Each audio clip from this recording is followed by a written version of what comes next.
जिल्हा परिषद प्राथमिक शाळा शिंदेवाडी इयत्ता 4थी। आज आम्ही इयत्ता 4थीचे विद्यार्थी 4थीच्या पाठ्यपुस्तकातील वाटाडा राण्याचे नाट्यकरण करणार आहोत। मी या नाटकातील निवेदन बनले आहे।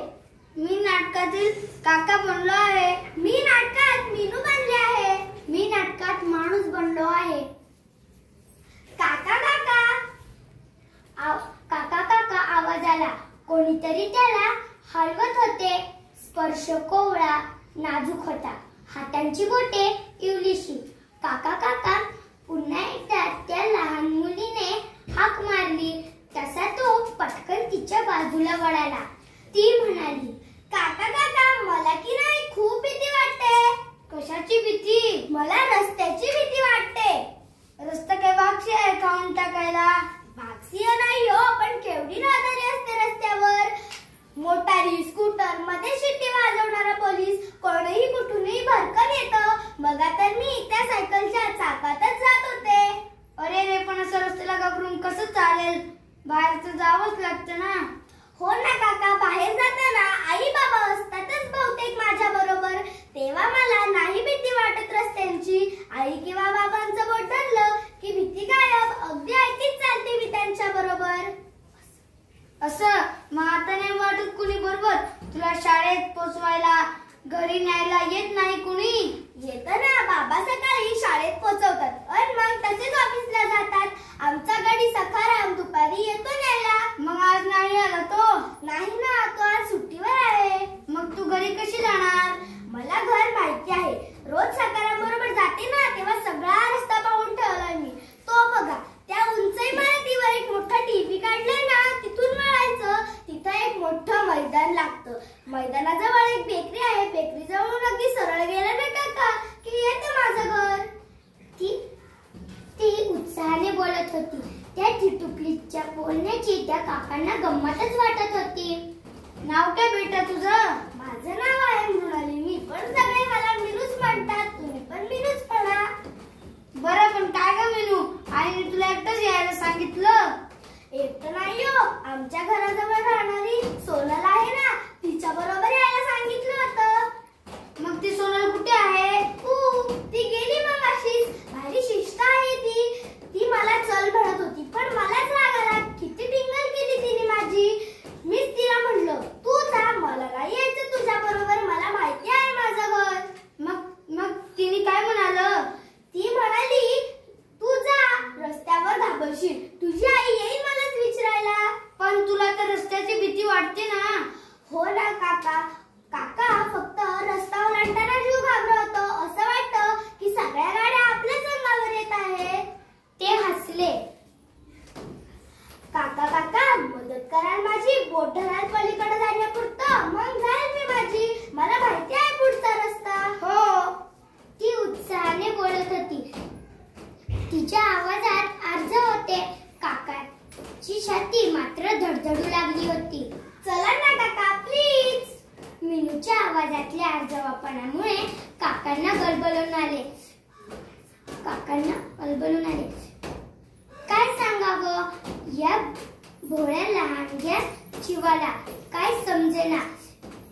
पण तोपर्यंत मीनूने काकांचा हात पकडला होता आणि ती काकांना चलायचा आग्रह करत होती। तिच्या स्पर्शाला भोळा विश्वास त्या काकांना नवे बळ देत होते। हे बघ, रस्ता क्रॉस करताना घाबरायचं मुळीच नाही। आधी झेब्रा क्रॉसिंग कुठे आहे ते बघायचं।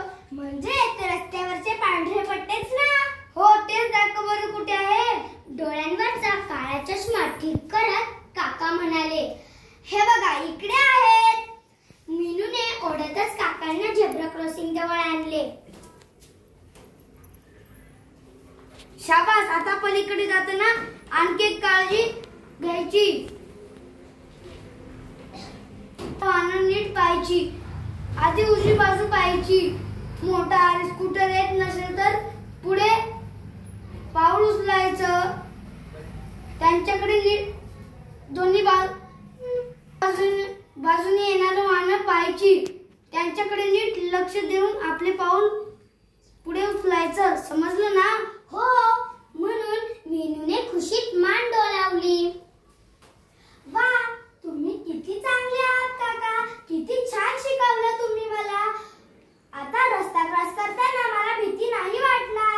आणखी एक करायचं. काय?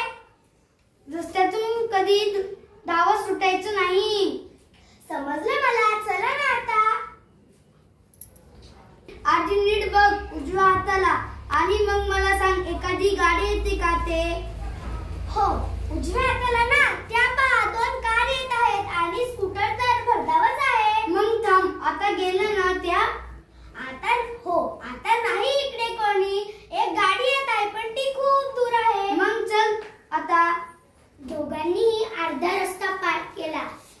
मग काकांनी मीनूला असेच प्रश्न विचारले. रस्ता मोकळा सापडताच ते दोघे पलीकडे पोहोचले.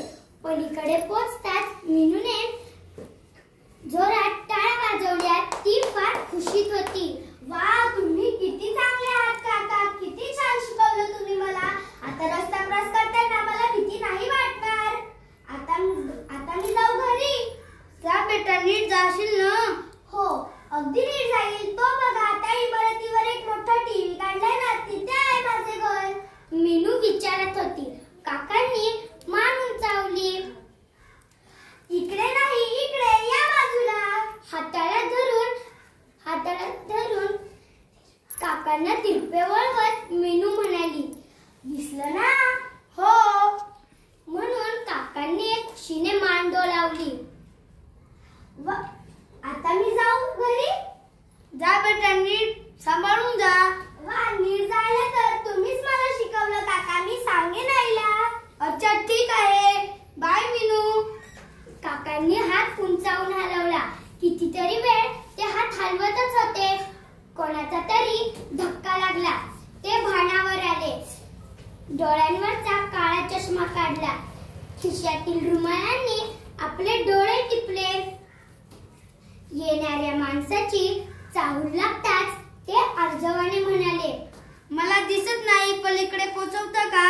हो. समोरच्या माणसाने त्यांचा हात पकडला. त्यांच्या मागोमाग काका निमूटपणे चालायला लागले.